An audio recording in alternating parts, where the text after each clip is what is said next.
Abra comigo a sua Bíblia no Evangelho conforme escreveu Lucas.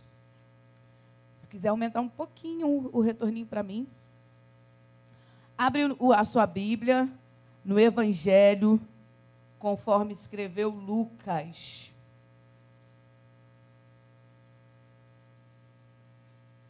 Nós vamos meditar no capítulo 18. Lucas, capítulo 18, do verso 35 em diante. Lucas, capítulo 18, do verso 35 em diante.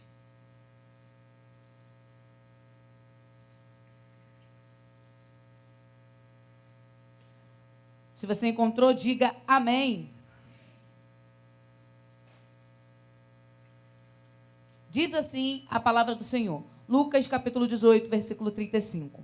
Quando Jesus se aproximou de Jericó, um homem cego estava sentado à beira do caminho, pedindo esmola. Ao ouvir a multidão passando, ele perguntou o que estava acontecendo. Disseram-lhe, Jesus de Nazaré está passando. Então ele se pôs a gritar, Jesus, filho de Davi, tem misericórdia de mim. Os que iam adiante o repreendiam para que se calasse, mas ele gritava ainda mais alto, filho de Davi, tem misericórdia de mim. Jesus parou e ordenou que o homem fosse levado a ele. Quando ele chegou perto, Jesus perguntou-lhe, o que quer que eu faça? Senhor, eu quero ver, ele respondeu. Jesus lhe disse, recupere a visão, a tua fé o curou. Imediatamente ele recuperou a visão e seguiu Jesus, glorificando a Deus. Quando todo o povo viu isso, deu louvores a Deus. Feche seus olhos, curva sua cabeça. Pai de amor, eu te louvo pela rica oportunidade de mais uma vez compartilhar a tua palavra. A semente é perfeita, tu és o semeador fiel, então eu te peço, prepare a terra para que ela dê fruto a 30, 60 e 100 por um.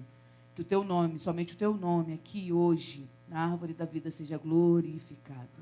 Essa é a minha oração e pedido, em nome de Jesus. E se você crê junto comigo, diga amém, glória a Deus. O tema de vocês é prioridade, né?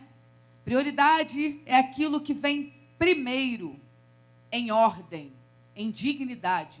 Aquilo que você coloca à frente das demais coisas. Quando tem uma possibilidade legal, por exemplo, de passar à frente. Eu não costumo muito andar de ônibus Niterói, São Gonçalo, Niterói.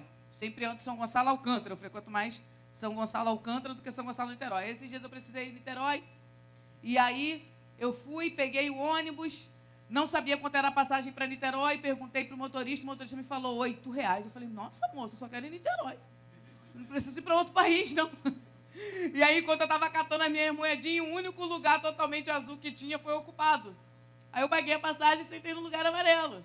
E aí eu fui daqui até Niterói sentadinha no lugar amarelo e nenhuma prioridade apareceu. Mas se aparecesse por lei, eu precisaria levantar para dar lugar, porque é por direito de uma outra pessoa. Então, prioridade é aquilo que vai à frente, é aquilo que tem direito de estar à frente. Só que para uma coisa se tornar prioridade na nossa vida, ela de alguma forma vai precisar de características que o coloque ali. Vai precisar de critérios que o faça chegar naquele lugar. Por que você prioriza alguma coisa em detrimento de outras? Tem alguns motivos. Ninguém prioriza nada sem motivo algum. Talvez você priorize uma coisa ou outra só, sei lá, por gostar.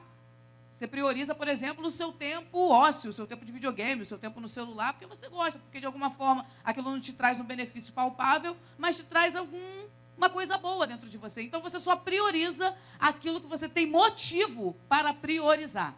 Se você não tiver um motivo, você não vai priorizar. E detalhe, esse motivo ele precisa ter um certo nível de consciência enraizado, porque tem coisas que você sabe na teoria que você precisa priorizar, mas mesmo você sabendo, você não prioriza. Todo ser humano sabe que tem que fazer exercício. Eu nem vou perguntar quem faz para não te envergonhar nessa noite. Todo ser humano sabe que precisa beber água. Também não vou te perguntar para você não ficar arrasado também. Essa semana eu fui numa médica, e ela falou, quanto você bebe de água? Eu enchi a boca, irmão, você não tem noção. Eu achei que eu ia tirar muita onda. Eu falei, eu bebo 2 litros. Ela, pois é, a sua meta é 4. Eu falei, poxa, moça. Então, mesmo a gente tendo consciência de que algumas coisas são prioridades na nossa vida, para a gente, de fato, tratá-las como prioridade, a gente vai ter que alcançar alguns requisitos. Às vezes, infelizmente, precisa acontecer uma coisa ruim para algo se tornar prioridade na sua vida. Quem está entendendo o que eu estou falando aqui? E por que eu li esse texto? Né? Você deve estar se perguntando, Carmozino, o que tem a ver esse texto aqui? A primeira vez que eu li a Bíblia, né, eu li muito sem entender. Eu fui lendo, eu tinha acabado de me converter. E aí eu aceitei Jesus adolescente, com 15 anos. Eu fui para casa, eu aceitei Jesus no retiro, acho que eu já contei isso aqui. Fui para casa e comecei a ler a Bíblia. E fui lendo, sem entender muita coisa. E fui lendo, né? Sem nenhuma noção. Mas eu ali, comigo mesmo, eu achei que eu tinha necessidade de ler. Eu pensei, agora eu sou cristã, esse é o livro dos cristãos, vou ter que ler para ver o que está aqui, né? Para entender o que é para fazer. E comecei de Gênesis, fui lendo. E eu me recordo de que quando eu cheguei nesse texto aqui, é um texto muito conhecido, aqui em Lucas especificamente não falo o nome do cego, mas é o cego Bartimeu, é muito famosa essa história, e ela tem em Mateus, ela tem em Marcos, e ela também tem em Lucas. E aí eu fui lendo a Bíblia, e aí quando eu cheguei nesse texto, eu me lembro que eu achei a pergunta de Jesus um tanto quanto sem noção. A primeira vez que eu li, tá, gente? Vou explicar o porquê. Olha o contexto, Jesus está entrando e essa foi a última vez que Jesus passou por aquele caminho. Depois disso, Jesus morreu e ressuscitou. Nunca mais ele passou naquele lugar. Então, Mateus vai dizer que ele estava saindo, mas Lucas diz que ele estava entrando. Ele está entrando na cidade de Jericó e aí o cego está lá sentado pedindo esmola. A cidade de Jericó era uma cidade próspera. Muitas pessoas da política viviam em Jericó, né, da política romana. Então, Jericó tinha um dinheiro.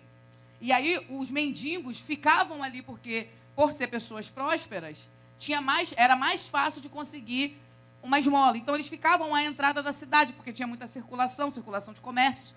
Eles ficavam ali. Então ele está ali, sentado com uma capa, pedindo esmola, e de repente ele percebe uma multidão, ele não vê, porque ele era cego, obviamente, mas ele percebe a multidão e se informa. O que está acontecendo? E quando ele se informa, as pessoas falam para ele, olha, é Jesus que está passando aí.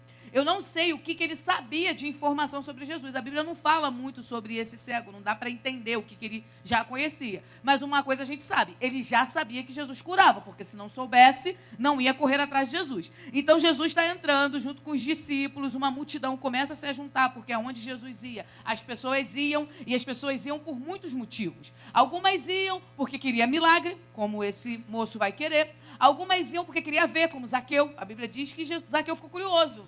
Quero ver Jesus. A gente não sabe o que estava no coração dele, mas ele sobe numa árvore para poder ver um evento. Tem gente que vai para contemplar, tinha tudo quanto é tipo de gente na multidão, né? Como sempre tem até hoje, né? E aí, Jesus está passando por aquele lugar e o cego, ele começa a gritar por Jesus. E é curioso que ele atribui a Jesus o título de filho de Davi. Isso não era uma coisa simples. Por quê? Porque Davi foi o rei mais expressivo para o povo de Israel. O povo de Israel era regido por profeta. Era um povo que quem falava com ele, quem cuidava dele, era o próprio Deus usando os profetas. Só que um dia eles pedem um rei. Eles falam, as outras nações têm rei, a gente quer um rei também. Aí Deus fala, tá bom, então vou levantar um rei para vocês. O primeiro rei é Saul. Saul peca contra o Senhor. A Bíblia diz que Deus rejeita Saul. E o segundo rei é Davi. Davi era um cara muito completo em tudo que ele fazia. Eu sei que a gente tem uma imagem um tanto quanto distorcida de Davi, não sei você, mas eu tive muito tempo, que eu ficava imaginando Davi, um jovenzinho tocando harpa assim, o dia inteiro, nos pastos verdejantes, porque ele escreveu quase todos os salmos, ele escreveu muito. Tem várias canções que a gente canta hoje, que quem escreveu foi Davi. O pessoal se inspira na letra dele. Então ele escreveu muitos salmos, cantava as músicas, cuidava das ovelhas. Mas Davi também era um rei terrível. A Bíblia diz que ele era pequeno, não conseguiu usar a armadura de Saul, mas um dia ele vai levar sanduíche para os irmãos. Olha isso, gente, que aleatório. O pai dele fala, leva um queijo para os seus irmãos. Aí ele vai levar um queijo para os irmãos, chega lá, Golias está ameaçando o exército de Israel. Aí ele fala, o que está acontecendo, pessoal? Tem um gigante ali ameaçando a gente, está querendo uma luta 1 a 1, ninguém quer ir. Aí ele olha e fala, quem é esse circunciso para vir contra o Deus de Israel? Eu imagino que Davi teve uma perspectiva diferente, né? Porque todo mundo olhava Golias, via Golias gigante e ficava com medo. Eu acho que Davi olhou Golias e falou assim, nossa, esse cabeção não tem como errar. A pedrada só na testa dessa cabeça. E aí ele vai e derrota o gigante. Irmãos, tem coisa que é só questão de perspectiva, tá? Ele derrota o gigante, se torna rei. E Davi foi um rei guerreiro. A Bíblia diz que Saul matou milhares e Davi matou centenas de milhares. Ele cantava, ele ficava no pasto, ele tinha um amor muito grande por Deus. Ele era rápido. Eu tive muita curiosidade em entender porque Davi foi chamado um homem segundo o coração de Deus. Eu estudei muito a vida de Davi. Davi ele tinha uma característica que poucas pessoas têm. Ele era rápido em se arrepender. E isso é uma coisa que a gente precisa aprender. Porque errar a gente vai errar. Agora, o quanto que você se arrepende? Davi se arrependia rápido, chorava, rasgava as vestes, jogava cinza no cabelo. Falava, Deus, não retira de mim a tua presença. Então, Davi foi um rei muito expressivo, que batalhou por Israel com espada e com adoração. Quando Bartimeu chama Jesus de filho de Davi, ele está dizendo assim, eu estou reconhecendo que você é rei. Eu estou reconhecendo que você é da linhagem real. Eu estou reconhecendo quem você é. Eu sei que você não é apenas um homem aleatório que se levantou com uma boa oratória, fazendo sinais. Não, eu sei que você é o Filho de Deus, eu sei que você é o escolhido. Então, quando Bartimeu liga Jesus a Davi, ele está fazendo uma declaração de fé. Então, pensa nisso, visualiza comigo. O homem está sentado lá na beira da entrada da cidade. Antigamente as cidades tinham portas, né? Deveria ser, agora está na moda, né? Toda cidade que você vai tem bem-vindo a e um coração, já repararam? Na entrada ali da minha rua, ali no Arsenal, tem São Gonçalo. Esse dia eu ia parar para tirar foto, mas o mato está sempre alto. Nunca dá para tirar foto de São Gonçalo, que luta. Aí ele estava ali no Bem-vindo a Jericó, gritando, pedindo esmola. E quando ele percebe que é Jesus, ele tem uma atitude de fé. E ele começa a gritar. E a Bíblia diz que as pessoas mandam ele parar de gritar. Porque às vezes o clamor de alguns incomoda outros. Tem gente que quer ordem e decência no culto. Mas esquece que nem todo mundo está com o coração em ordem, porque tem hora que a nossa vida está tão bagunçada que o que nos resta é gritar ao Senhor. Então, quem sabe a intensidade do clamor que tem que fazer é quem está sofrendo. Se alguém te mandar calar, não se cale, continue clamando o seu Deus. E ele está ali clamando e as pessoas estão mandando ele calar a boca, ele fica quieto. Então, de acordo com o quadro inteiro que é pintado, dá para perceber que ele quer o quê, gente? Ele quer uma cura, né? Na minha cabeça era muito óbvio, assim. O homem está gritando, ele quer uma cura. Só que aí, quando ele finalmente consegue chamar a atenção de Jesus, Jesus fala, então traz ele aqui. As pessoas levam ele até lá. E aí, quando está tudo prontinho, Jesus fala para ele, o que você quer que eu te faça? Gente, a primeira vez que eu li isso, eu falei, gente, qual era o problema de Jesus? Porque é meio óbvio que ele queria ver. Por que essa pergunta, né? E Jesus não fez essa pergunta só para ele, não. Jesus fez essa pergunta para algumas pessoas. Tinha algumas pessoas que ele perguntava, o que você quer? E Jesus pergunta isso para Bartimeu, o que você quer que eu te faça? Eu fico pensando, as pessoas ali ao redor, olhando e tentando entender como eu, a primeira vez que lhe quis entender, e depois fui estudar, obviamente, o texto, destrinchar um pouco mais para entender, e eu fico imaginando aquelas pessoas que estavam ali à volta, se perguntando como eu me perguntei, por que Jesus não curou logo? Por que Jesus não liberou uma palavra? Por que Jesus não botou a mão na cabeça dele? Por que Jesus não fez algo imediato? E eu quero conversar com vocês um pouco sobre isso. Primeiro ponto que motivou Jesus a fazer essa pergunta para o cego. Para saber se o cego tinha total consciência do que ele precisava. Por quê, irmãos? A gente só prioriza uma coisa quando a gente tem consciência de que a gente precisa. Eu falei para vocês que eu estive no médico essa semana, numa doutora essa semana, e falei para ela que eu bebo 2 litros de água. E ela falou, não, você precisa aumentar. A sua meta não é 2, a sua meta é 4. E ela foi me explicando como fazer isso, para beber ao longo do dia 4 litros, que aí já é um desafio. Mas por que eu cheguei nesse lugar? Porque eu não bebi água nenhuma. E aí eu tive uma crise urinária, eu não tinha ideia do que era uma crise urinária, isso já tem muito tempo. E eu fiquei muito mal. Eu não sei se alguém aqui já teve isso. Mas foi horrível, porque dói os rins e dói as costas e te paralisa, você não consegue andar. Eu fui parar no hospital toda torta. E aí foi uma coisa muito louca, isso já tem muitos anos, né? Que eu tive essa crise urinária por falta de água no organismo. Fui parar no hospital, estava passando muito mal. E aí, de repente, chegou uma mulher passando mais mal do que eu. E aí a mulher com muita dor, meu Deus, eu estou tendo muita dor, vou ter um treco, eu vou morrer. E os médicos todos atendendo ela, e de repente foram levar ela para o raio-x, porque acharam que tinha alguma coisa quebrada nela. E aí quando chegou no raio-x, ela falou, gente, eu preciso ir no banheiro, médico, mas agora ela preciso. Levaram a mulher para o banheiro, quando chegou no banheiro, ela coroou.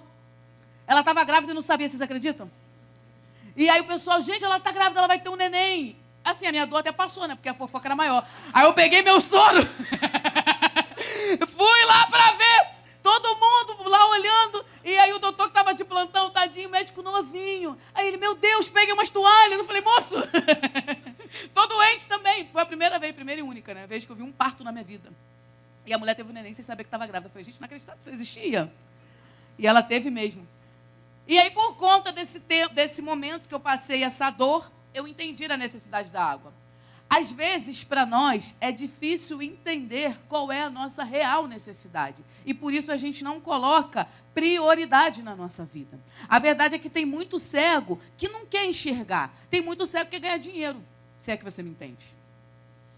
Tem muito cego que não quer enxergar. Tem muito cego que quer uma namorada. O cara é cego, todo mundo vê nitidamente que ele é cego. As pessoas veem claramente que ele precisa de uma intervenção divina ali. Mas ele não tem a autoconsciência. O que Jesus está fazendo com esse cego é perguntando, você consegue ver o quanto você precisa de mim e em que área você precisa de mim? E essa é a pergunta que eu te faço. Você consegue ver para quê e por que você precisa de Jesus? Você está aqui por quê? O que você veio fazer aqui hoje? Ah, Carmozina, todo domingo eu venho. Por quê? Por que você veio aqui? Você sabe para que você precisa de Jesus? Se Jesus aparecesse na sua frente agora, o que você ia falar? Se Jesus te perguntasse o que você quer, o que você ia pedir? Você tem consciência de quem você é diante dele? Porque isso faz toda a diferença. Irmãos, se nós tivéssemos a real consciência de que a gente precisa de Jesus, nós oraríamos todos os dias. Se nós tivéssemos a real consciência do quanto a gente precisa de Jesus, nós jejuaríamos de vez em quando. Se nós tivéssemos a real consciência do quanto a gente precisa da palavra, não ia ser tão difícil ler. Porque eu vejo uma galera que fala, eu leio a Bíblia, não entendo nada. Mas é a mesma galera que vê 18 temporadas de uma série super difícil e desvenda quem é o vilão na terceira temporada. Como é que tem mente para isso, não tem mente para ler a história de Sansão? A verdade é que a gente não bota Jesus em prioridade porque a gente não sabe que a gente precisa dele. Tudo que é prioridade na tua vida você rompe barreiras. Quer ver uma coisa? Você que é CLT. Já fui CLT há muito tempo. Irmãos, o CLT, qual a motivação do CLT? O cara que tem um emprego, um compromisso com uma empresa. O salário dele, irmãos, você acorda segunda-feira, você sai de um congresso aqui, o congresso, a palavra acaba tarde, você lancha, chega em casa à tarde, de manhã, uma chuva, você abre a janela, 6 horas da manhã, chovendo, irmão, você não quer levantar. Mas você sabe que se você não levantar, o que vai acontecer com o seu ticket? Irmão, não mexe no ticket. Uma coisa é uma coisa, outra coisa é outra coisa. Você sabe que se descontar o ticket, o que você vai fazer? Rapidinho, você levanta. Às vezes é atrasado, você sabe que você vai perder o ônibus, você vai sem banho, você vai sem café. Mas você vai, por quê? Porque você sabe que você precisa daquilo. Quando a gente é adolescente, é muito difícil a gente entender de fato o que a gente precisa. A gente não sabe quanto custa a conta de luz, não é verdade? A gente não sabe quanto custa o Wi-Fi. A gente não sabe quanto custa o bife que a gente come. A gente não sabe quanto custa o pacote de traquinas que luta. Então, a gente não tem muita consciência do que a gente precisa e muitas vezes a gente não tem consciência da nossa natureza pecaminosa. Mas o que Jesus está perguntando para o cego é, você consegue enxergar as suas misérias? E aí, eu me recordo de... Tá ao vivo? Tá? Ih, não vou contar isso não. Não, vou contar sim. Eu fui líder de jovens há muito tempo, né? E aí teve um jovenzinho que ele falou assim para mim, tadinho, ele estava com uns 19 anos. E ele estava muito desesperado. E ele falou para mim assim, Carmozina, eu estou muito desesperado. Eu quero pegar só todo mundo. E eu quero ficar direitinho em Jesus, mas eu quero pegar todo mundo. E eu converso com um, eu converso com o outro. O que eu faço, Carmozina? Eu falei, não, vem cá que eu vou fazer uma oração que vai resolver essa situação agora. Ele falou, essa oração existe? Eu falei, existe? Ele, não, porque eu olho as meninas, eu fico olhando as meninas, eu venho pro culto, eu fico olhando as meninas. Eu falei, vou fazer essa oração agora, fica aqui. Aí ele ficou assim, eu botei a mão na cabeça dele e falei, Senhor, que ele passe a gostar de homem. Ele tá louca? Falei, rapaz, deixa eu te explicar uma coisa. Seus desejos não vão mudar. O que vai mudar é na mão de quem ele está. Se você deixar na tua mão, você fica desesperado. Se você deixar na mão de Satanás, Satanás arrebenta com a sua vida. Mas se você coloca na mão de Deus, Ele te guarda em santidade até você arrumar a pessoa certa para você viver a sua vida inteira. Não existe uma oração mágica que transforma você de dentro para fora. O que existe é você reconhecer a sua carne e apresentar ela a Jesus. A nossa falta de oração é que a gente acha que a gente não precisa de Jesus. Se você tivesse noção que você precisa de Jesus, você não sairia de casa sem orar. Se nós tivéssemos noção do quanto a gente precisa da palavra, irmãos, a gente não tem nem mais a Bíblia. Eu sei que existem os aplicativos e tudo mais, mas quantas vezes a gente fica tempos e tempos e tempos sem ler? A nossa falta de prioridade é a nossa falta de olhar para a nossa mediocridade. Irmãos, tem hora que a gente precisa sair. Eu sei que a gente viveu um processo muito bom no Brasil. O Brasil é um país extremamente órfão, né? A porcentagem de pessoas que não têm o nome do pai na certidão de nascimento é muito alta no Brasil. Então, a gente viveu um processo de mudança no Evangelho, isso refletiu no Evangelho. A gente foi para o Evangelho da paternidade, nós conhecemos o Deus Pai, a gente só conhecia Deus Senhor. O Evangelho no Brasil tinha muito a ver com Deus Senhor. Aquele que se você jogasse bola, ele te fulminava e você morria, quem lembra? Se você botasse uma bermuda, você ia para o inferno porque mostrou a canela, quem lembra? Aí o Brasil passou por uma reforma e nós conhecemos a face do Deus Pai, glória a Deus. Só que também virou uma porção de filho mimado. Uns querubim que se acha assim, que Jesus fica implorando. A gente sai do lugar de Bartimeu, que ficou gritando por Jesus, a gente acha que Jesus fica implorando a gente para ficar na igreja. Ah, mas se tu não quiser ficar na igreja, amém. Eu sei que isso é muito ruim, mas vou te dar um exemplo. Um jovem rico um dia encontrou com Jesus e falou assim, o que eu faço para ter a vida eterna? Jesus, obedece os mandamentos. Aí ele falou, já tenho feito isso. Aí ele falou, mas para eu ir além, Jesus falou, vai lá, vende tudo que você tem e me segue. Ele não vendeu e não seguiu Jesus. E Jesus não insistiu, cada um foi para um lado. Esse Jesus que fica implorando para as pessoas ser crentes só existe na cabeça de gente mimada. Isso não existe não, gente. Jesus ainda é o rei, filho de Davi. Ainda é. Então, Jesus está oferecendo uma chance para Bartimeu reconhecer que precisa da graça, que precisa do amor. Ele que precisa. Somos nós que precisamos, é a gente que precisa de Jesus. Então, o Deus Pai fez da gente filhos muito mimados. Só que tem uma hora que a gente também precisa se dar a devida desimportância e olhar a sujeira dentro da gente. Porque a gente é muito bom, a gente canta muito lindo, a gente levanta a mão, mas também tem hora que é só o Espírito Santo. A gente precisa da graça ainda, irmãos. Eu, graças a Deus, nunca matei ninguém, mas só senti vontade só hoje em 5. Quem mais? Às vezes a gente não reconhece mais quem a gente é, né? Não reconhece a nossa arrogância, não reconhece as nossas debilidades, os nossos defeitos. Jesus está perguntando assim, todo mundo vê que você é cego, mas você sabe que você é? Porque só vai me procurar quem sabe que precisa da minha ajuda. E a gente só vai procurar Ele quando a gente reconhecer quem a gente é. E às vezes dói reconhecer quem a gente é. Quando eu me converti, né? Aí minha família não era crente. Ninguém na minha família era crente. Poxa, a minha avó Carmozina era espírita, né? E aí a gente ia um pouquinho no centro, ia um pouquinho na igreja católica, mas de verdade a gente não era nada. Aí eu me converti. E a minha família continuou sendo essa bagunça aí. E aí eu ia para a igreja, eu tinha uma biblinha, esses dias eu arrumando as coisas na minha casa, achei ela, eu enxergava bem, né? Ela era uma agendinha desse tamanhozinho, letrinha pequenininha, eu ficava andando com aquela Bíblia para tudo quanto é lugar, pastor. E aí eu ia para o culto, andava uns 25 minutos para ir e voltar do culto. Não tinha dia da passagem. Aí quando eu chegava em casa, domingo, era uma perturbação na minha casa, gente, porque a minha mãe morava eu, minha mãe, minha irmã do meio, minha irmã mais velha vinha e eles faziam aquela inteira de churrasco, ô Jesus. E ficava aquele negócio de comprar saideira, só saideira, só saideira, só saideira, que nunca mais acaba. Quem já viu isso? Ô Jesus. E aí minha mãe adorava Alcione, marrom, falava que luta. E aí ficava lá aquela coisa toda e um dia eu fui para o meu quarto, cheguei do culto, estava essa perturbação lá em casa de cerveja, de bebida, de cigarro. Aí eu fui para o meu quarto e orei ao Senhor. Falei, Deus, converte essa gente. Toca nessas pessoas, o Senhor toca na minha família, o Senhor tocou em mim, o Senhor me achou. Irmão, chorei tudo. Falei, vai fazendo a sua obra, eu não aguento mais. Chegar aqui está essa perturbação. Aí derramei minha alma. Quando eu acabei de orar, que eu aquietei a minha alma, o Espírito Santo de Deus ministrou nitidamente no meu coração, assim como falou contigo. Carmozina, você se converteu primeiro porque você era pior. Irmãos, na hora eu fiz um review, eu era pior. Às vezes a gente esquece de quem nós fomos. Tem hora que você tem que ir lá atrás e ver que sem Jesus você não é nada. Você pode ter um bom emprego, você pode ter um bom recurso, você pode ter alcançado um bom lugar, você pode ter bons pais, você pode estudar numa boa escola, mas foi como o Ian ministrou aqui, se nós não tivermos Jesus, nós não temos nada, nós ainda somos cegos e a solução para a nossa visão ainda é Jesus. Quem não reconhece isso, não vai até Ele. Se a gente não reconhecer quem a gente é, se a gente não reconhecer que a gente precisa da graça, irmãos, a gente precisa reconhecer que sem oração nós somos insuportáveis. Quem é insuportável sem oração? Irmãos, eu sou insuportável, eu tenho que orar de manhã para viver o dia bem. Porque você sabe que se você já sai sem orar, o primeiro que te fecha, você já quer dar show na rua. Se você não reconhecer que pela graça... E eu vou te falar, tem uns adolescentes que, meu Deus do céu, só Jesus mesmo, gente. Só Deus. O cara acorda emburrado, não tem nada de errado, ele não tem um boleto, não tem nenhum problema, ele não lavou nenhuma louça. Você dá um bom dia, ele te olha com uma cara tão feia, um sol danado, ele tá de moletom, quem já viu? Você fala, não tô entendendo nada. Tava tudo bem. O que houve com essa criatura? Eu sei que é excesso de hormônio, mas às vezes é só falta de Jesus. A presença de Jesus é que nos transforma. Eu acompanhei durante muito tempo um casal jovem, noivo, tendo vários problemas com queda, e eu falei para eles, o problema de vocês não oram. Começa a orar, ninguém sai de uma oração dando lugar para o Espírito para pecar, irmãos, só se você for louco. Às vezes o nosso excesso de pecado é falta de vida de oração.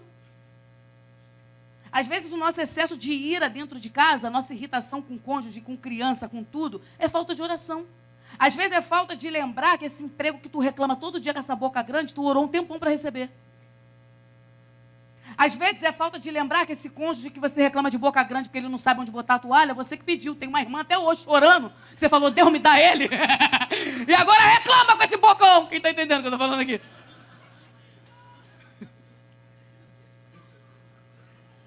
Jesus está perguntando o que queres que eu te faça, porque tem gente que não sabe o que quer de Jesus. Ainda mais no tempo de hoje, Jesus está na moda, irmão. Você crente está na moda, todo mundo é crente.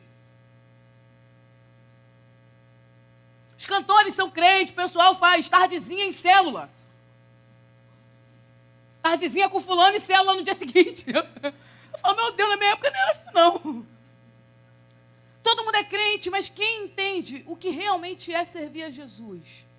Jesus está perguntando assim, você quer só que eu olhe para você? Você quer chamar minha atenção? Você quer cantar uma boa música? Você quer estar num ambiente confortável, numa comunidade, num lugar com ar-condicionado, com gente cantando? O que você quer? Ou você entende verdadeiramente que sem mim nada podeis fazer? Que sem mim amanhã você nem levanta? Que sem a minha graça, sem a minha misericórdia, Satanás arrebenta com sua vida e arrebenta mesmo. A gente esquece que a gente é pó, irmãos.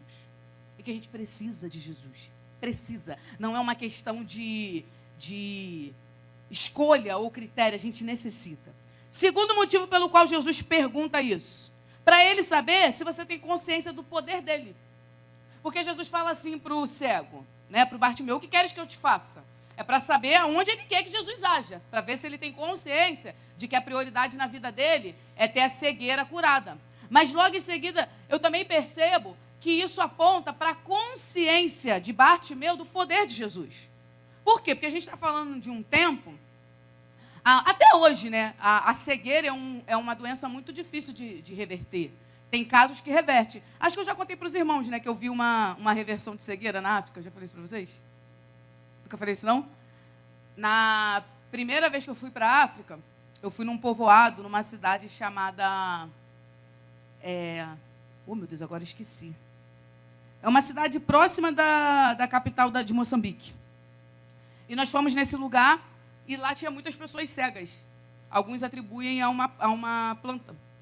Porque como não tem muita higiene, né, e passa a mão na planta, passa a mão no olho, acontece a cegueira. Mas nesse povoado que eu fui, nós íamos fazer um culto no início da tarde, porque não tinha luz elétrica, então tinha que ser no início da tarde, porque de noite ficava muito escuro. E a gente foi fazer o evangelismo de manhã. Então a gente ia de casa em casa de manhã para poder convidar as pessoas para elas irem para o culto no início da tarde. E aí nós chegamos nesse povoado, estávamos eu, a missionária Andréia e um africano que era o que ia traduzindo para o dialeto deles. E aí quando a gente chegou nesse lugar, tinha uma menininha, ela deveria ter mais ou menos uns 8, 9 anos, e ela estava sentada no sol, na beira de um lugar assim, mas estava muito sol. Eu falei, gente, por que essa menina não está sentada na sombra? Aí a irmã dela falou assim, ela não enxerga. Eu falei, ela é cega de nascença? Ela falou, não, tem 1 ano que ela está perdendo a visão. Ela foi perdendo, e ela sentiu muita dor de cabeça. E aí nós tínhamos uma médica e uma enfermeira na nossa equipe. Só que a médica, tadinha, a médica ela era biomédica e ginecologista. Ela foi para cuidar das mulheres e fazer procedimento de para conter a gravidez, para prevenir a gravidez. Ela foi para isso. Aí, né, a gente viu a situação da garota e falamos assim, ó, vai lá que a médica vai examinar a sua vista, que chega lá, você vira tudo, né? Você tem que fazer de um tudo. E aí ela foi. Eram 3 irmãs, uma de, acho que 14, essa menininha de 9, uma de 11 e uma de 9. E elas foram no culto, chegaram lá no culto, brincaram, participaram do culto, comeram e ficaram brincando. Já estava anoitecendo e a doutora... elas foram embora e não passaram pela doutora. E aí, no dia seguinte, elas foram de novo. E aí, quando ela chegou, a Andréia já viu logo ela, falou, olha, não vai embora hoje sem passar pela doutora. Pegou ela, levou ela para o quarto, para a salinha lá que a gente improvisou, e já estava anoitecendo, sem luz. Aí, na casa do pastor, tinha luz de gerador, mas era muito fraca, enfim, uma luta. E aí, a gente arrumou uma lanterna e a doutora foi examinar a causa, né? A vista da menina, para tentar achar a causa. E a causa da cegueira dela era verme. Dava para ver no globo ocular, assim, os bichinhos no olho dela. E a dor de cabeça era por isso, porque os vermes estavam consumindo o globo ocular dela e causava inflamação e tapava a vista. E aí a médica foi tirando na pinça na hora. E aí foi tirando. E a menina nervosa, eu nervosa, todo mundo nervoso. Depois ela foi lavando com soro. E na hora ela perguntou, você está vendo? Ela falou, tô. A tia está de óculos? Tá. Que cor é o óculos? É branco. Uma vista ficou completamente limpa na hora, a outra ainda ficou com muita secreção, mas a gente tinha antibiótico para conter a inflamação, né? E aí a menina voltou a enxergar com recurso. Não foi um milagre. Quer dizer, foi um milagre a gente estar lá e encontrar ela, né? O Senhor promoveu o encontro. Mas não foi um milagre que eu digo no sentido de veja. Ela foi curada pelo procedimento, reverteu a cura dela. Mas bem verdade é que essa doença é uma doença extremamente difícil de reverter. Tanto que eu fui convidada para fazer uma cirurgia reparadora. Não sei porque, a gente não faz isso não, tá? Eu fui convidada para fazer essa cirurgia reparadora, fui pesquisar no Google. Não pesquisa no Google. Qualquer coisa que você bota lá parece morte, vai morrer, é morte. E aí eu fui pesquisar, vi a cirurgia e desisti, pastor. Porque é bem difícil. Mas é uma doença difícil de se reverter. E por que eu estou falando isso? Porque para Bartimeu reconhecer que Jesus poderia reverter aquela condição, é porque ele reconhecia que só Jesus tem poder para fazer uma coisa tão extraordinária. Talvez você venha à igreja porque você gosta de Jesus, porque você ouve algumas palavras sobre ele e isso te agrada, te alegra. Talvez você venha à igreja porque alguém te convidou. Talvez você venha à igreja porque ele já fez algumas coisas boas por você. Mas eu acho que muitas vezes nos falta entender qual é o nível real de poder de Jesus. Eu sei que para nós, seres humanos, meros mortais, é muito difícil compreender isso. Mas, irmãos, se nós tivéssemos total noção do quão poderoso Jesus é, a gente não ia passar nenhum dia, acho que nem uma hora sem falar com ele. Às vezes, Jesus não é a nossa prioridade, porque a gente não tem ideia do quanto Jesus pode fazer. E aí eu comecei a contar da minha família, né, que ninguém era cristão. Logo assim que eu me converti, as meninas me convidaram para participar do grupo de coreografia. Carmozina, você dançava? Não, mas eu fui. Orávamos, eu não sabia orar, então a gente tinha tempo de oração. Eu lia a Bíblia, elas me explicavam, eu chegava cheia de pergunta. Mas o que é isso, isso e isso? Mas o que é aquilo? Aí teve um dia que a gente montou uma coreografia e fomos dançar, fomos nos apresentar para a glória de Deus. Eu adolescente, eu tinha acabado de fazer 16, não tinha ideia. Mas um dia orando, a gente não sabe discernir muitas vezes a voz de Deus, né? O que é a voz de Deus? Mas eu tinha, né? Quando eu não sabia direito discernir, às vezes, até hoje a gente fica meio em dúvida, mas eu tinha uma técnica. Se um pensamento era muito distante do que eu naturalmente pensaria, só poderia ser Deus. Foi o exemplo que você deu. Da sua vontade você não viria. Então, você pensar isso, é Deus que colocou no seu coração. Eu sempre uso esse termômetro. Para eu pensar numa coisa completamente atípica, gente, só pode ser Deus. Por que eu pensaria nisso? E aí eu me recordo que um dia, eu orando, o Espírito Santo de Deus ministrou no meu coração para eu convidar minha mãe para assistir uma coreografia. E eu falei, poxa, mãe, não falei que era um culto, né? Eu usei como se fosse uma apresentação, assim. E eu falei, mãe, a mãe de todo mundo vai, só a senhora que não vai. A senhora não iria, não? Ela, demora quanto tempo? Eu falei, não, mãe, é rapidinho. Minha mãe acendeu um cigarro atrás do outro. Minha mãe foi até a igreja fumando. Assistiu e falou, foi bonitinho. Eu falei, gostou? Gostei. Aí na outra chamei ela. Eu lembro que na quarta, quinta, não vou saber a exata, mas na quarta, quinta vez que ela foi, ela se converteu. aceitou Jesus. No dia que eu fui consagrada missionária, minha mãe foi consagrada diaconisa. Adolescente, Deus me usou para trazer minha mãe. Ver meu padrasto, ver meu sobrinho, ver minhas irmãs. Todo mundo começou a vir. Hoje o povo da cerveja é tudo o povo do óleo ungido. Por que eu estou falando isso? Porque às vezes a gente não prioriza a vida de oração, a vida de busca, porque a gente esquece que Jesus é poderoso. E Ele é poderoso. Tem situações que a gente passa, e isso não é só dos adultos, é dos adolescentes, dos jovens, da vida humana. Tem coisa que ser humano nenhum compreende, mas o Senhor compreende. Nós deveríamos compartilhar mais com Ele as nossas debilidades. Bartimeu olhou para Jesus e falou: eu acredito que esse homem andando aqui na Palestina pode curar uma doença incurável. Ele acreditou. A minha pergunta para você é: você acredita que Jesus é poderoso? Ou só a teoria? Às vezes, eu sei que a gente acaba por titubear, né? Porque acreditar é uma coisa, confiar é outra. São duas coisas completamente diferentes. Tem muita gente que acredita e pouca gente que confia. A gente precisa acreditar e confiar. Eu tenho um irmão que mora em São Paulo, né? Ele mora perto do aeroporto de Guarulhos. O aeroporto de Guarulhos é no meio da cidade. E aí, esse meu irmão, ele é filho do meu padrasto. E aí, minha mãe e meu padrasto, de vez em quando, vai lá visitar eles. Irmãos, eles fazem 8 horas daqui até lá de ônibus. Daqui até São Paulo dá 8 horas de ônibus. Eles vão de ônibus. Só que é 40 minutos de voo. Irmãos, é 40 minutos. Os dois são idosos, eles pagam um valor reduzido. Às vezes a passagem de avião, Rio e São Paulo, sai quase o mesmo preço da de ônibus. Mas mesmo assim eles vão de ônibus, porque eles acreditam que avião voa, mas não confia de entrar nenhum. Prefere gastar mais tempo do que ter o tempo reduzido, porque acredita, já viram avião voar. Mas não confia de entrar. Tem gente que na fé é exatamente assim. Vive processos mais longos porque acredita no Senhor, mas não a ponto de confiar. Jesus está falando: Bartimeu, está me chamando porque acredita que eu curo mesmo ou só quer chamar minha atenção? Você acredita que Jesus cura de verdade? Então todos os dias de manhã não viva o seu dia sem clamar a Ele. Não corra esse risco. Às vezes a gente sai... Primeiro, quem mora em São Gonçalo, só de acordar já está correndo risco. Quem concorda? Segundo, tem dia que a gente corre risco por botar o nosso pé na rua sem pedir que o Senhor vá conosco. Aí você pode dizer assim: ah, Carmozina, mas não é óbvio que Jesus já sabe que eu quero que Ele esteja comigo? É óbvio, do mesmo jeito que era óbvio que Bartimeu queria cura. Mas mesmo assim a palavra diz: pedi, pedi e dar-se-vos-á. A gente precisa clamar a Jesus. E às vezes a gente gasta muito tempo, gente, muito tempo com outras pessoas. Muito tempo com gente que não seja relevante. Todo ser humano é relevante. Mas às vezes não é relevante para a nossa história. Gasta tempo vendo meme, irmãos. Eu acho que as redes sociais, elas vieram para o mundo. Elas são muito úteis. Eu, por exemplo, uso bastante de maneira útil. A palavra do Senhor chega em vários lugares pelas redes sociais. Mas eu acho que também é uma forma de testificar que a gente tem tempo. A gente não gasta com o Senhor porque a gente não quer. Porque tem hora que a gente fica o dia inteiro olhando aquele feed ali. Irmãos, só bobeira. Às vezes tem coisas que edificam, mas às vezes é só coisa que não vale nada. Então, o Senhor, nessa noite, me convida e te convida a pensar: por que Ele não é a tua prioridade? Por que você gasta tempo? Tem gente que gasta tempo com tanta coisa, né? Tanta coisa nada a ver. Gasta tempo, 1 hora, 1 hora e meia se maquiando. Gasta tempo, tem gente que gasta tempo passando roupa, Deus me livre.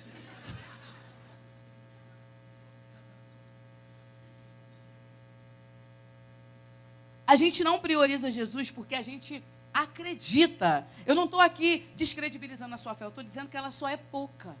Não espere um problema vir para você priorizar Jesus. Não espere alguma coisa dar errado para você priorizar Jesus. E às vezes parece que nada vai dar errado, mas o inimigo está à espreita, irmãos. Eu acompanhei uma situação muito triste de uma jovem numa igreja que eu ministrei. A mãe dela me pediu para acompanhar ela, mas, na verdade, eu não tive abertura para estar com ela. Então, eu estive com a mãe durante um tempo.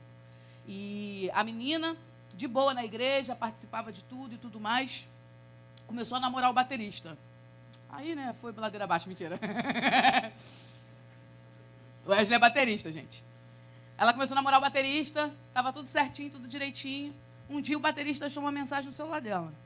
Ela mandando uma mensagem para um outro cara. Só que a menina novinha. E aí ele foi, achei legal a atitude do garoto. Ele chamou a mãe dela e contou. Falou: olha, aconteceu isso, isso, isso. Eu peguei uma mensagem assim no celular dela, nos arquivados. Vou terminar o namoro. Aí a mãe dela falou, não, vamos conversar, vamos tentar acertar. Conversou com ela, o que está acontecendo? Tal. E ela foi trocando essa... Desmentiu primeiro, mas depois não teve mais como desmentir. Pois bem, o tempo foi passando, o que aconteceu? A pessoa que ela achava que trocava mensagem não era a pessoa, era um fake.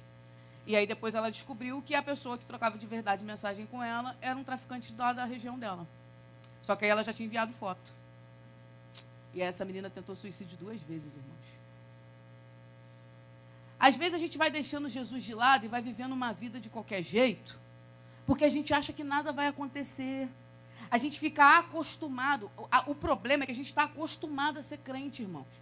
A gente está acostumado a cantar, a gente está acostumado a vir na igreja, mas buscar o Senhor com intensidade, sabendo que Ele é poderoso para fazer infinitamente mais do que pedimos ou pensamos, às vezes é uma coisa que vai se esvaindo do nosso coração. A gente perde esse tato, perde o tato da oração. Irmãos, tem gente que está há anos no Evangelho. Se você pedir para fazer uma oração, a pessoa morre. Qual foi a causa da morte? Pediu para orar. Ah, Carmozina, é timidez? Pode ser timidez, mas às vezes é só falta de prática. A pessoa não tem vida de oração. Aí tem gente que fica igual as 10 virgens lá, das 10 virgens, 5 era prudente e 5 era imprudente. As imprudentes estavam tudo bonitinha com lamparina, mas quando deu ruim, queria o óleo dos outros. Gente que não bota Jesus como prioridade, toda hora quer o óleo dos outros. Quem já viu gente que nunca ora, mas fica toda hora nos grupos? Ora por mim, por favor. Satanás apareceu aqui. Irmãos, eu sei que a comunidade de fé é para a gente buscar junto, mas cada um... E isso não tem a ver com idade, tá, irmãos? Não tem a ver com idade.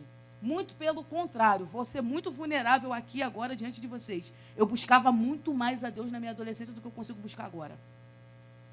Porque agora é uma luta. Quem é adulto sabe.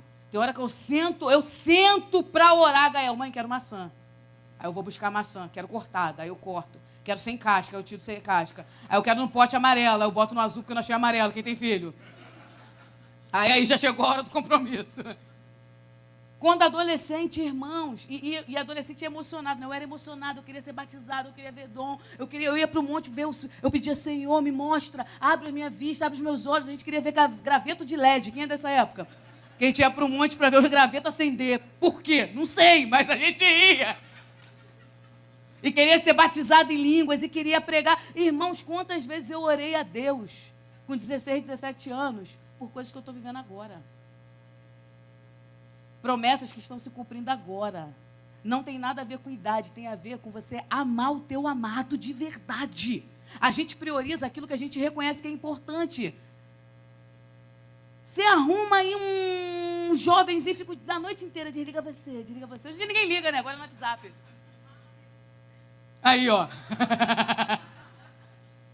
A nossa falta de prioridade é a falta de reconhecimento de quem Ele é. Quando a gente reconhece uma coisa, a gente não para de buscar. É por isso que tem gente que fica maluca, faz tudo por dinheiro. Porque acha que o valor de tudo está naquilo. E o Senhor disse para Bartimeu, o que quer que eu te faça? Para ver se ele cria que Jesus podia fazer aquilo mesmo. O que você gostaria que Jesus fizesse por você? O que você gostaria que Jesus fizesse na tua vida? Algumas orações, glória a Deus, eu queria muito que o Senhor fizesse, e Ele fez. Uma delas foi trazer toda a minha família. Ainda estou aguardando meu pai. Mas, nossa, esses dias meu sobrinho, hoje, eu vindo para cá, meu sobrinho mandou uma foto. Estou de obreiro hoje na igreja, glória a Deus, foi o último a se converter agora. Irmão, Jesus é poderoso. E Ele pode realmente fazer infinitamente mais do que pedimos ou pensamos. Nós vamos priorizá-lo quando no nosso coração a gente realmente reconhecer quem Ele é. Bartimeu olhou e falou, é a minha oportunidade, eu vou gritar até Ele me dar atenção. Aí tem gente que ora 5 minutinhos, nem 5. Gente, tem gente que parece que Jesus é um chefe gourmet, porque só ora por comida. Já viu o crente assim? Deus abençoe esse almoço. Ah, pelo amor de Deus! O mundo está acabando e está você. Deus abençoe esse almoço. Não estou desmerecendo, mas já chegou o tempo da gente ir para o joelho de verdade, irmãos. Pessoal que não, faço jejum até 11 da manhã porque minha labirintite. Ah! Eu tenho labirintite. Eu sei do que eu estou falando. Se bem que eu acho que Jesus me curou. Que ano passado eu fui num parque que era tanta montanha-russa. Aí eu entrei no parque e falei, Senhor, não sei se um dia eu volto aqui. diante de Deus, irmãos, eu fiz essa oração. Falei, Senhor, eu não sei se um dia eu piso aqui de novo. Por favor, me cura só hoje para eu andar em tudo. Irmãos, eu andei até... Foi muito bom. O que eu estou querendo dizer é que, às vezes, o que nos falta para priorizar Jesus é reconhecer quem Ele é. Traz à memória aquilo que te dá esperança. Olha para Jesus de verdade, lembra do poder dele, lembra do que ele já fez. Talvez você não entenda realmente muito bem. Então vai para a palavra, irmãos. Pega uma NVI dessa aí com linguagem fácil. Hoje em dia tem Bíblia de tudo quanto é jeito. Começa a ler, lê um capítulo por dia, lê uns versículos por dia. Quer um conselho? Vou te dar aqui, ó. Vou te explicar para você começar essa semana. Marcos. Evangelho de Marcos. O Evangelho de Marcos tem 16 capítulos. Os capítulos do Evangelho de Marcos são longos, mas não tem muitos discursos, não tem muita pregação, então não tem muita teoria, mais prática. A palavra imediatamente aparece 33 vezes no Evangelho de Marcos. É eles correndo de um lado para o outro, Jesus curando, fazendo milagre, fazendo uma opção de coisa. Faz o seguinte, lê 2 capítulos por dia que você vai ler Marcos em 8 dias. Isso vai te animar, você vai acabar um livro em uma semana, você vai falar, nossa, eu sou o máximo. E ainda vai aumentar a sua fé, porque é o livro dos milagres. E são histórias boas, histórias rápidas de ler. Sabe quanto tempo você gasta para ler 2 capítulos por dia? Se você tem uma leitura de média para devagar, você gasta em cerca de 15 minutos. 15 minutos, irmãos. 15 minutos. Tem marido aqui que 15 minutos não é nada dele no banheiro. Quem já viu? O cara chega do trabalho, entra no banheiro, você fala, tchau, amor, foi bom te conhecer. Fica 3 anos lá. O Wesley entra até com o violão. Eu falo, gente... 15 minutos tu lê. 20 minutos, 15 minutos. Pai, abençoa essa leitura. Lê 2 capítulos. Eu duvido você acabar de ler 2 capítulos da Bíblia e dar um fora na sua mãe. Duvido. Duvido você gastar 5 minutos de oração e depois gastar igual a louca no carrinho da Shein. Duvido. O Espírito Santo de Deus vai falar, você não tem dinheiro para pagar, depois bota na conta do devorador e não foi ele. A falta de equilíbrio na nossa vida é falta de Jesus. E a falta de Jesus é falta de prioridade. Você diz que acredita que ele é poderoso, mas não age como se ele fosse poderoso. A verdade, irmãos, é que quando... Eu não sei você. Deus tem me dado a oportunidade, nesse tempo, de conhecer pessoas que na terra são muito importantes. Na terra, né? No céu é outra história. Mas eu não sei se você já passou por isso. De você estar num lugar, num ambiente onde tem alguém que é muito referência para você, ou alguém muito importante, que você não sabe nem direito o que falar. Quem já passou por isso? Eu já tenho uma certa dificuldade com resposta. Porque, sei lá, eu dou uma resposta nada a ver. Esses dias o menino do iFood entregou uma pizza para mim, ele, bom apetite. Eu falei, para você também. Depois eu pensei, nada a ver, ele não vai comer. É igual quando a pessoa te dá feliz aniversário. Parabéns, aí você, para você também, doca. Mas, às vezes, quando você está do lado de uma pessoa muito importante, muito relevante, você fica até desconcertado. Bom é estar em amigos, né, que você fica à vontade, mas, às vezes, eu estou em alguns lugares. Ontem, eu fui jantar na mesa, tinha uma taça de cristal de verdade. Eu nunca tinha visto uma taça de cristal. Eu pensei, se eu quebrar isso aqui, eu vou ter que dar Gael no lugar. Eu tomando água. Quando a gente está diante de alguém realmente importante, a gente age assim. Por que a gente age de qualquer jeito diante de Jesus? Por que a gente trata Jesus como se fosse qualquer coisa? Por que a palavra de Jesus está sendo pregada e eu estou no Instagram vendo meme do Oruan, cantando antes de pensar em matar a peça da educação?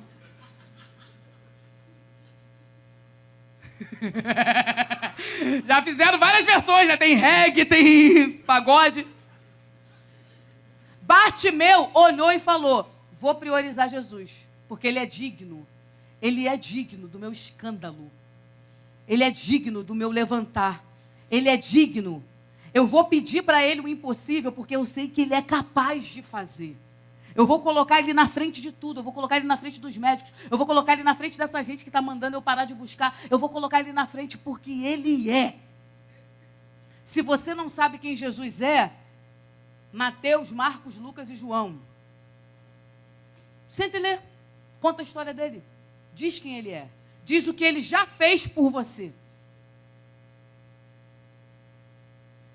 O que Jesus fez por mim, Carmozina?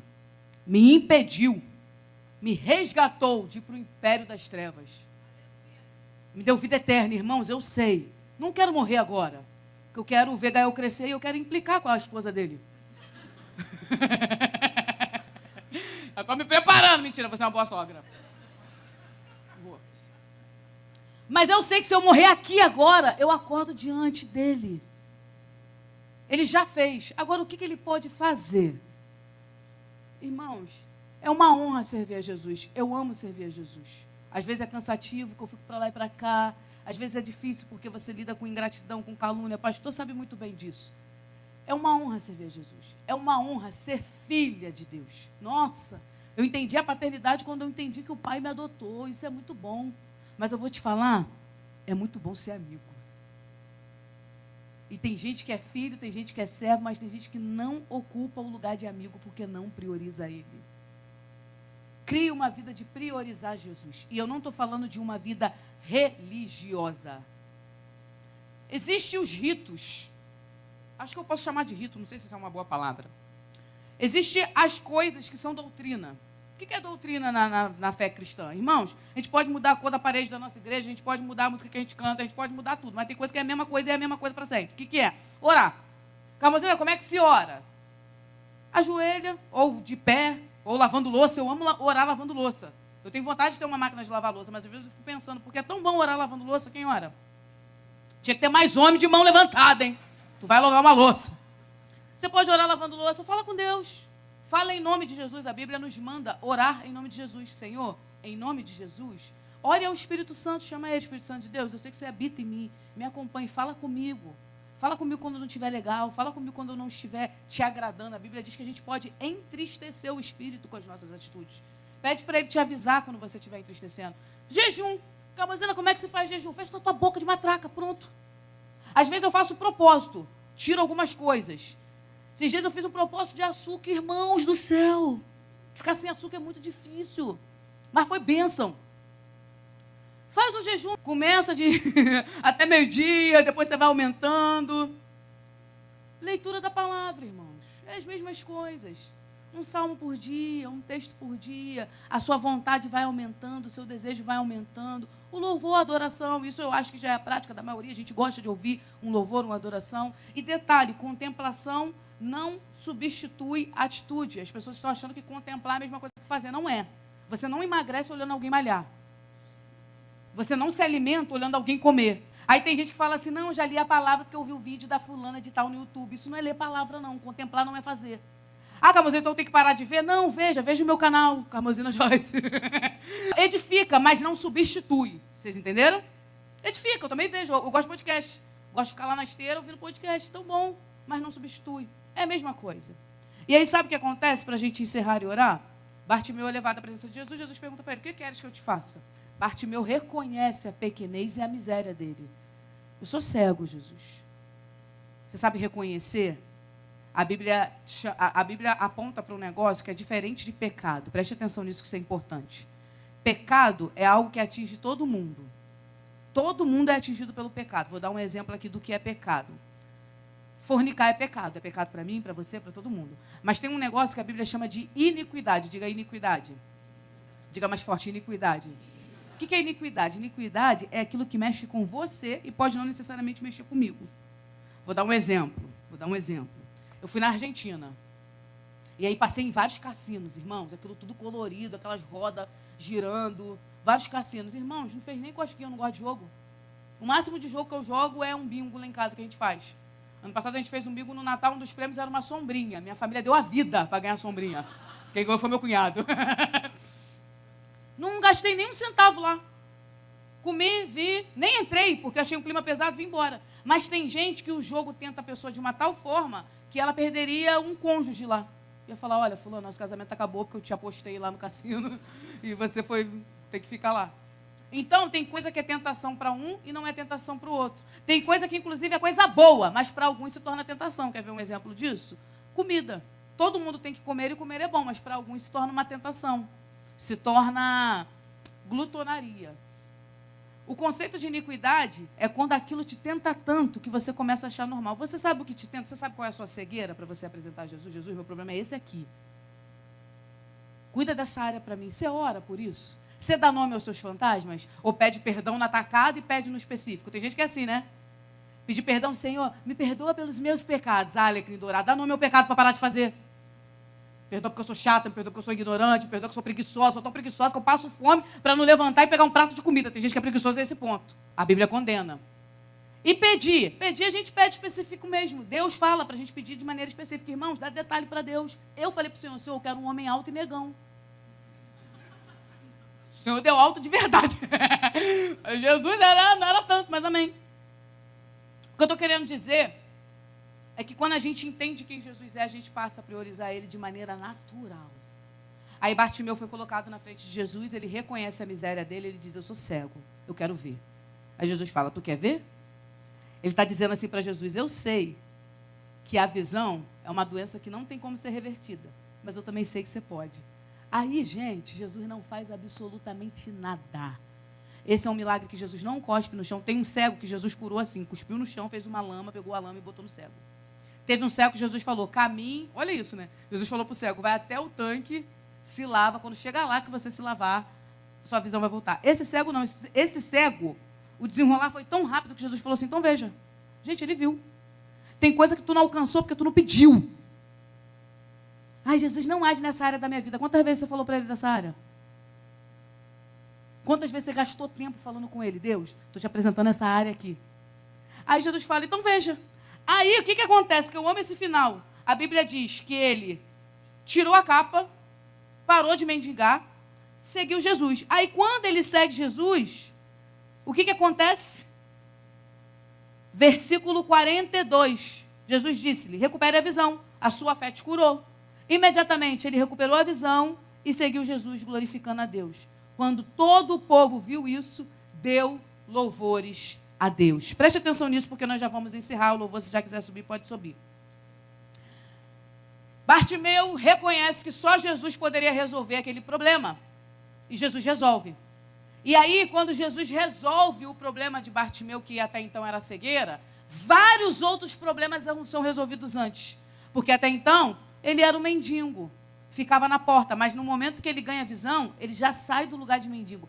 Essa capa, a capa, não é aleatória. A capa estava lá porque quem mendigava, ficava muito tempo na rua, usava uma capa para se proteger do frio. Então, ele já larga a capa e já muda completamente de situação. Aí, sabe o que acontece? Ele começa a seguir Jesus. E as pessoas começam a glorificar Deus por causa dele. A verdade, irmãos, é que se nós priorizarmos Jesus, muita gente vai dar glória para Deus, porque vai ver o milagre do Senhor acontecer na nossa vida. Às vezes o que falta na nossa vida é a gente colocar Jesus no centro de tudo. Coloque Jesus no centro da tua economia, coloque Jesus no centro da tua família, coloque Jesus no centro do teu trabalho. Já chega lá declarando Jesus. Não precisa fazer muito estardalhaço, não faz igual minha mãe. A boca da minha mãe não para de mexer. Tem dia que a gente olha para minha mãe está assim, está orando. Já unge, já coloca Jesus como prioridade. Talvez alguma coisa que está muito difícil de funcionar na tua vida, o que falta é você colocar diante de Jesus.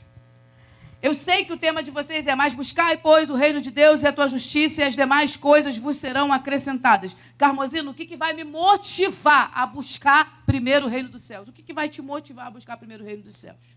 O que vai fazer com que a gente coloque isso no top 1 da nossa vida? Primeiro, reconhecer que nós precisamos. E segundo, reconhecer que Ele faz. Ponto. Se você reconhecer que precisa de Jesus, e se você reconhecer que Ele pode fazer infinitamente mais do que pedimos ou pensamos, já é o suficiente, irmãos. Aí sabe o que acontece quando a gente começa a buscar Jesus? A gente começa a se apaixonar. Não sei se você já viveu um tempo assim. Tem época que a gente fica meio morno, né? Vem pro culto porque tem que vir mesmo. Mas tem época que o nosso coração está em chama. Aí parece que quanto mais a gente busca Ele, mais Ele se revela. E aí quanto mais Ele vai se revelando, mais a gente gasta tempo com Ele. Aí tem dia que você fala, vou orar rapidinho. Quando vê, você ora um tempão. Tem dia que você fala, vou ler um pouquinho. Quando você vê, você já meditou um tempão. Tem dia que você fala, eu vou adorar um pouquinho. Mas a sua vontade é de adorar a noite inteira. Porque aí já virou, não é mais obrigação. É porque você é do seu amado e Ele é seu.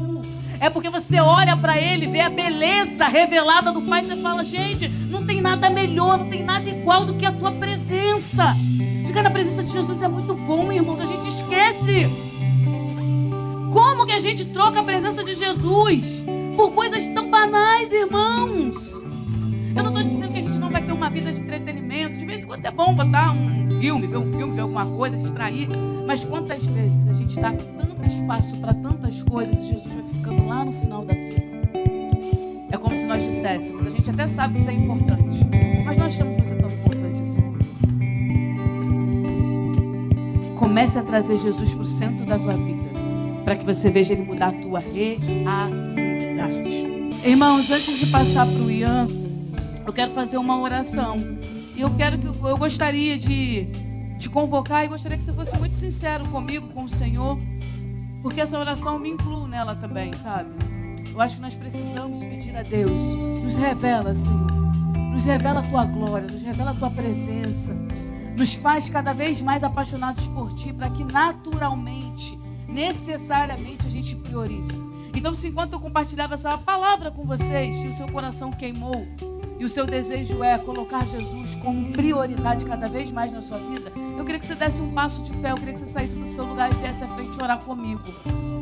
Eu sei que é um desafio, irmãos, é tanta coisa na nossa cabeça, às vezes é tanta preocupação, às vezes é tanta distração, às vezes é tanto problema, mas eu quero te dizer uma coisa nessa noite.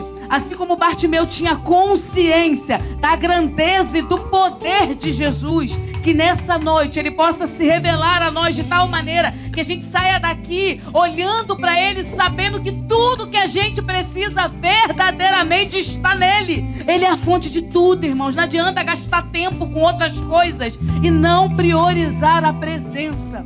Que uma chama se acenda no nosso coração e que de fato a gente não passe um dia sem dizer pelo menos um eu te amo, Jesus, pelo menos um obrigado, Jesus. Que Ele possa realmente, verdadeiramente nos atrair com um bom perfume, para que Ele se torne o primeiro, irmãos, o primeiro, o único, na verdade, porque Ele é a nossa força, irmãos. Sem Jesus a gente não é nada. Sem Jesus nada podemos fazer. Senhor, em nome de Jesus, Pai, eu oro a Ti nessa noite com gratidão no coração, porque a gente está num ambiente favorável, a gente está na Tua casa. A gente fez a melhor escolha que a gente poderia fazer. A gente poderia estar comendo, a gente poderia estar vendo televisão, a gente poderia estar dormindo, mas a gente está aqui porque a gente Te ama, a gente reconhece que Tu és Deus, a gente reconhece que Tu és o filho de Davi, o prometido. Nós reconhecemos que o Senhor enviou o Seu Filho à terra e Ele deu a vida por nós, nós reconhecemos.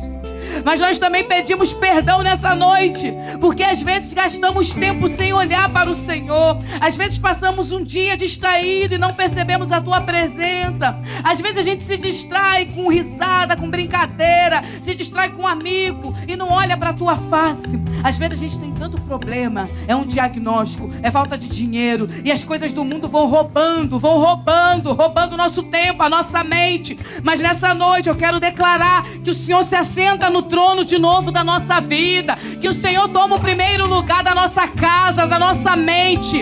O primeiro lugar não é da ansiedade, o primeiro lugar não é do dinheiro, o primeiro lugar não é do medo, o primeiro lugar é do Senhor. Que em cada casa aqui representada o Senhor tome o primeiro lugar, que em cada vida o Senhor possa tomar o primeiro lugar. Que toda sede do inimigo de nos roubar da Tua presença caia por terra em nome de Jesus.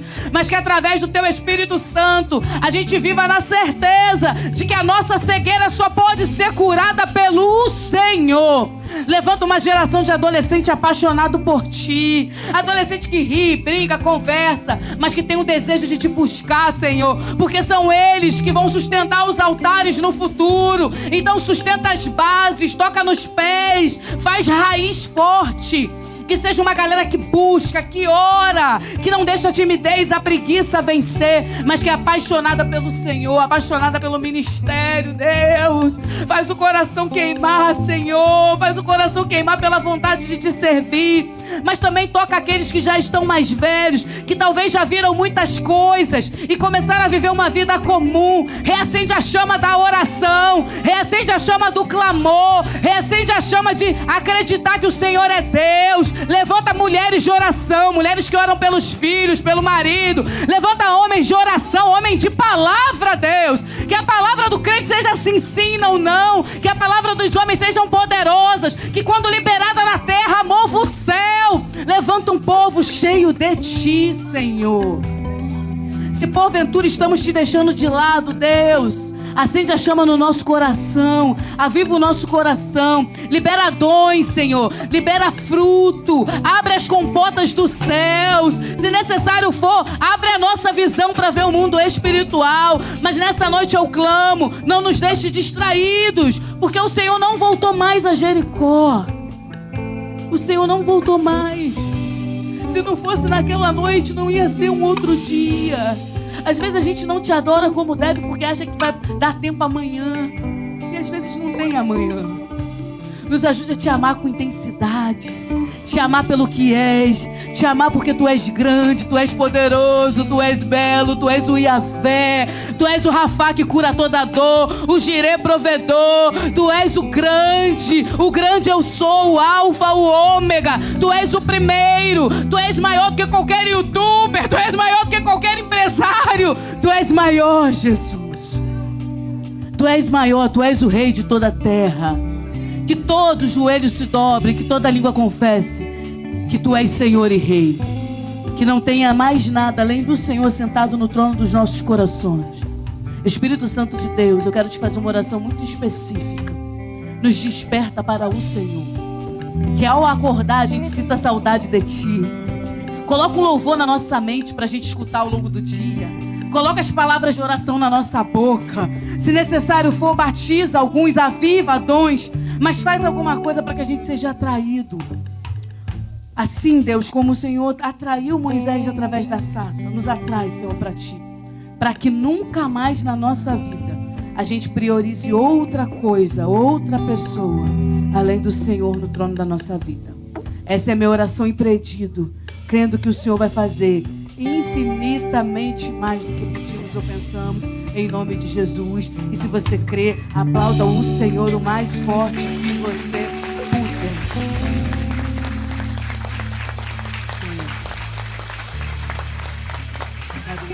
Seja um teu nome. Você pode